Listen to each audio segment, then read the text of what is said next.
Pinasok sa loob. Wawa naman si Mimin dyan.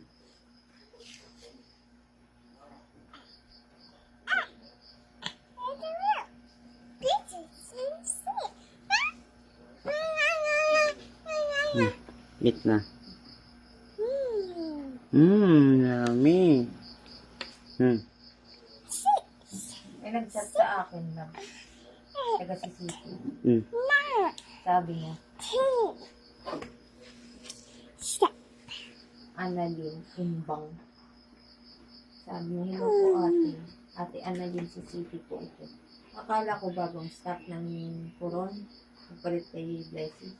Sabi ko, hi po, bakit po? Sabi niya, ate, kamusta po yung pag-ayos yun ang record sa SS? Okay na ba para ma-process na sana natin ang SSCA mo?